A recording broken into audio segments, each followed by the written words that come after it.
Salut tout le monde. Alors aujourd'hui j'ai décidé de vous parler d'un sujet qui m'a vachement tenu à cœur en fait quand j'étais à la fac. Donc il y a environ 3 ans, en fait j'avais entrepris de faire de l'art-thérapie. J'ai même bien failli continuer mes études en fait pour pouvoir faire ça.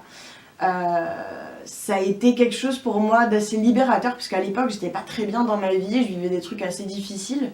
Et du coup, de pouvoir apprendre de ces cours pour moi-même, ça a été vraiment quelque chose de super cool et je voulais absolument le transmettre aux autres.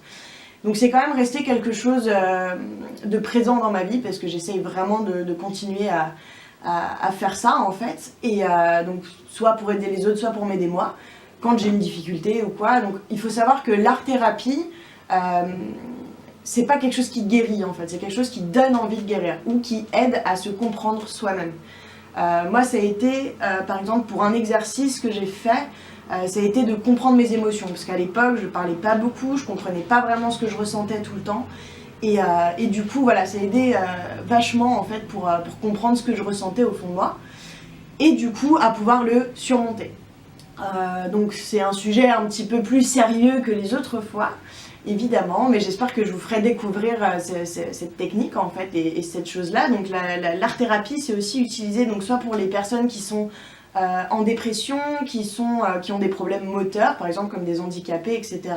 Pour des personnes bipolaires, schizophrènes, enfin vraiment pour énormément de pathologies. Et sinon, c'est aussi utilisé donc pour tout le commun des mortels, pour l'estime de soi, donc pour garder confiance en soi, pour se comprendre mieux soi-même. Et donc moi c'est dans ce sens-là en fait que je l'utilise généralement.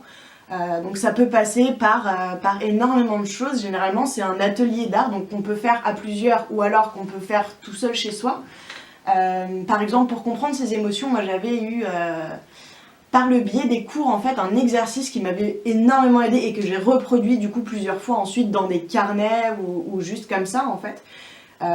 C'est un exercice en fait qui quand on ressent quelque chose, si on sait ce que c'est on peut le nommer, mais ça nous aide en fait à le sortir, à sortir cette émotion de nous.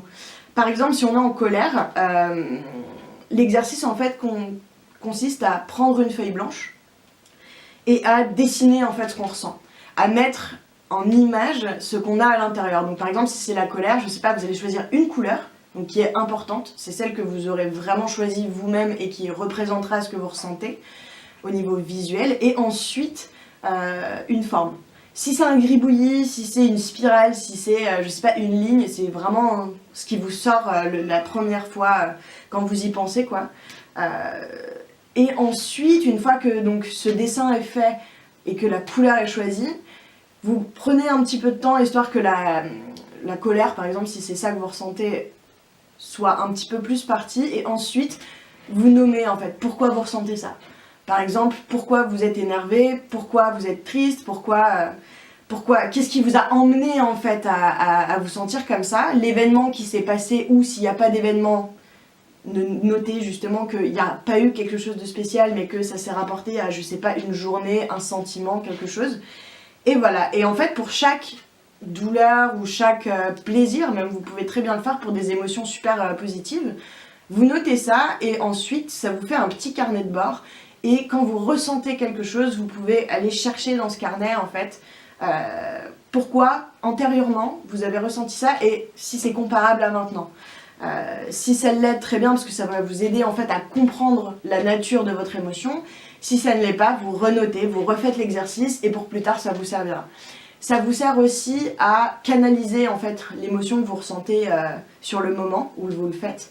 Ça vous aide en fait à ne pas rester dedans et ne pas être piégé par cette émotion, mais simplement en fait d'essayer de la sortir et de ah ça y est, c'est posé sur le papier, maintenant je peux faire autre chose. Et j'espère que ça vous aidera si jamais vous avez envie de faire l'exercice. C'est pas forcément pour les gens déprimés, hein, je vous le dis. Même moi qui suis en très bonne santé, je continue à le faire de temps en temps. C'est toujours bien de pouvoir comprendre ses émotions et qu'elles soient positives ou pas. Donc voilà, j'espère que je vous aurai fait découvrir une toute petite partie de l'art-thérapie. Et je ferai certainement d'autres vidéos pour vous expliquer d'autres exercices. Et si vous avez des questions, surtout n'hésitez pas. Ça me ferait plaisir d'y répondre parce que c'est vraiment un sujet qui me tient à cœur. Donc voilà, donc je vous dis à demain et passez une bonne soirée.